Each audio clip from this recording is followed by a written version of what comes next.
Welcome to Marking the End Times. I'm Mark Hitchcock, and I want to thank you so much for joining us today. And it's an exciting day for me today. I'm very excited to have Bill Koenig joining me today. I've mentioned his book, Eye to Eye, on this show many times, and Jimmy Evans, I mentioned this book often as well. And we're going to be talking about that a little bit today, some of the things that are in that book that we still see kind of occurring today. Bill's a journalist. I served as a White House correspondent. I've known Bill for over 20 years.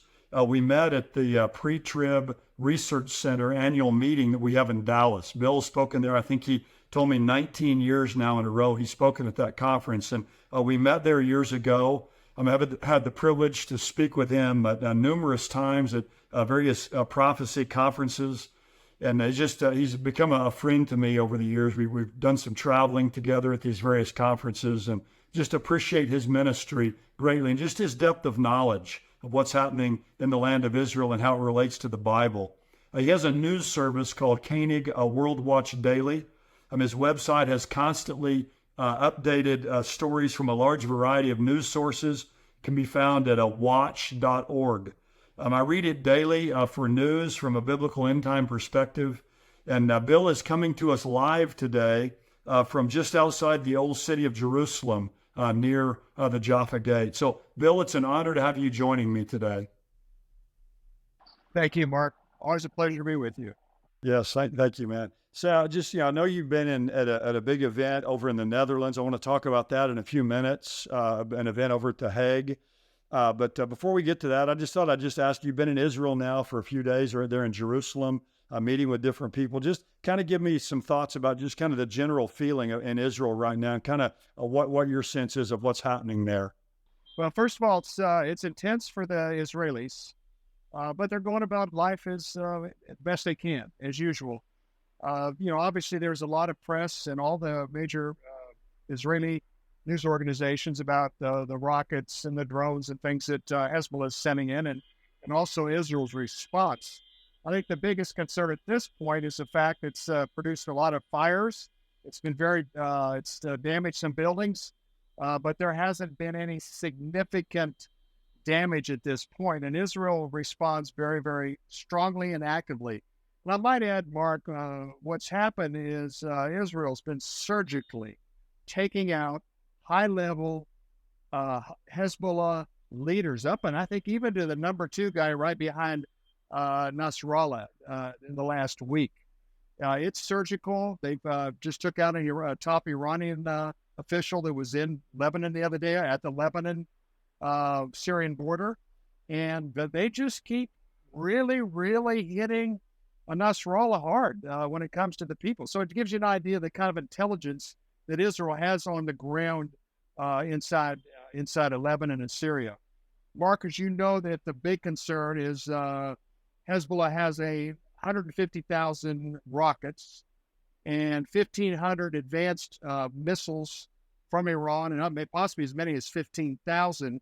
Plus, there's deployment of missiles in Yemen and Iraq, which includes also Lebanon and Syria. So Israel's got to take it very, very serious, Mark. Some people think that it's just a matter of time that Israel's going to get into conflict with a serious conflict with Hezbollah. But I think a lot of people are looking at this week. Some people believe this will be a pivotal week. But at the same time, the Hamas conflict in Gaza was of October 7th, really kind of surprised Hezbollah and Iran and kind of put them in a position that surprised them.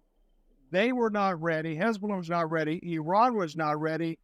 And a very key component to the future Iran plan was having Hamas in place and being a devastating part of their overall triad in dealing with Israel. So a very interesting time, Mark, but I think in the next few weeks, we're going to get a little bit better handle on whether now's the time or will it be later this summer or into the fall. Yes, I had a trip planned with several pastors. We were going to go over, and the plan was so we had some people helping us out to meet some high-ranking IDF officials, some members of Knesset, possibly even a meeting with Prime Minister Netanyahu. And about a week ago, that was totally scrapped because we found that no one would commit to meet with us because of the fear of what might happen up north. In other words, they're going to have their total focus of attention upon that. So I thought that was really interesting. A lot of people are saying, well, if they can get a ceasefire in Gaza, that everything in the north will stop. That's what Hezbollah is kind of saying. They're saying if you get the ceasefire with Gaza, then we won't be doing anything anymore. I have my serious doubts about that. And of course, Israel, just because Hezbollah says they want to stop, doesn't mean Israel's going to stop necessarily. No, that's exactly right. I think it's almost what I read, even the last 24 hours, some analysis is that Nasrallah's exhausted, and he's also very fearful.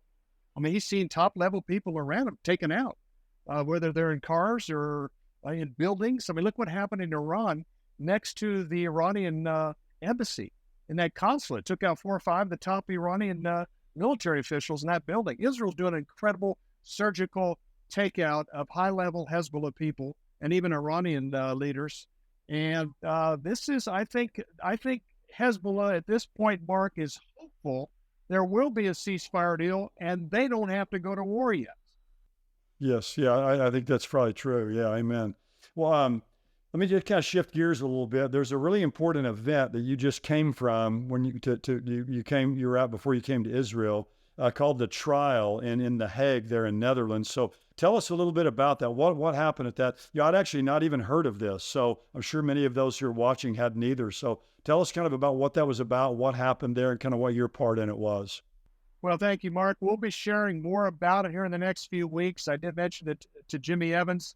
What we didn't publicize it a lot, primarily because we were concerned if it got out about what we were doing there at the Hague, they would attempt to cancel the event, or there would be serious protest.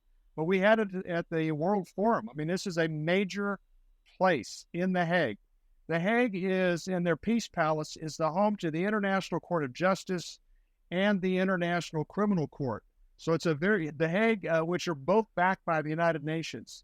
So the International Court of Justice asked the members of the United Nations to come forward with their official position on Israel and what they called was occupied land. In other words, they got 87 countries that responded, basically calling on Israel to leave the occupied Palestinian land and to establish their official position. And we're waiting for the official designation from the International Court of Justice on this. So what we attempted to do, a good friend of ours, a pastor in The Hague, Jack Vandertang, organized an event, a 2-day event, and it's set up as a trial. In other words, we set it up to present our case that the International Criminal Court is on the wrong path and that there is a legal agreement according to the San Remo Agreement of 1922 and also the biblical. So we had Andrew Tucker, an international attorney, give the legal presentation on the San Remo Agreement and Israel's right to the land. And I might add, even when Secretary of State Pompeo was in Israel during the Trump administration, he said that Israel is not illegally occupying in these communities Palestinian land. In other words, this is Israel's legal right to the land that these 132 Jewish communities occupy. And so Andrew gave that case, and then I gave a biblical case with all the scriptures having to do with the Abrahamic covenant, and then I went into detail about eye to eye and the consequences on every American president, every Middle East leader that has attempted to divide or conquer the land. American presidents have been the peacemaker, are the ones that have been the point man of the peace process.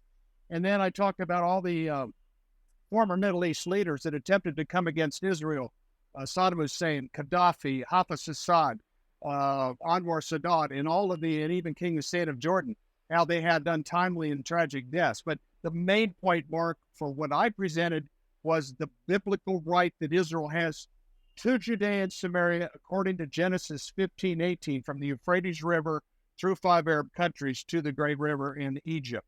So, and then what we did at the end of the 2 days, and I might add, we had Michelle Bachmann there, Jim Garlow presented, Kevin Jessup, myself, David Parsons from International Christian Embassy, Jerusalem, and we all had a different part in the 2-day event. And at the end of the event, an official decree was signed that is a one-page decree that goes through the scriptural designation that Israel has of all this property and the right they have to the land in a counter to the International Criminal Court.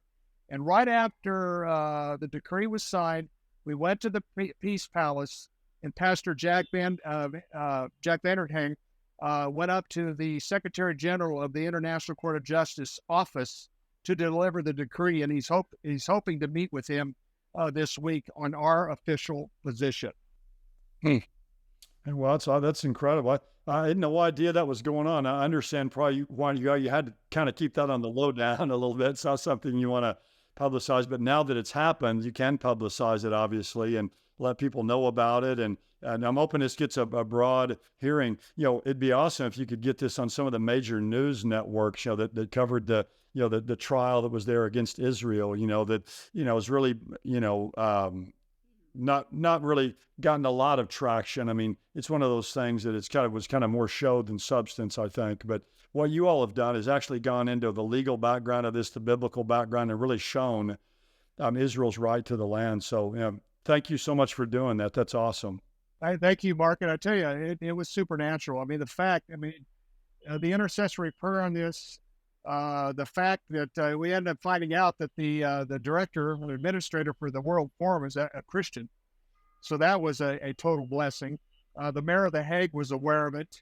And the fact that there was no cancelization or no having to move this to a different forum, and the fact that there were no Muslim protesters. There's a lot of Muslims that live in very close within the Netherlands and close to the Netherlands, and we had no protests. So we give the God of Israel a lot of credit for the answered prayer of being able to complete this event, finish the event, do the decree, and then send it to the International Court of Justice. Well, it's interesting. Netherlands has been one of those countries that sided with Israel a lot in the past. Back in 1973, they were with the United States, and of course the whole Arab oil embargo and all that affected all of us. So it's kind of interesting. They've been a country that's done that. And here you have these trials at The Hague against Israel. So it's kind of a contradiction there in a lot of ways. It really is. We had the Jerusalem Prayer Breakfast there in June of 2019 at The Hague.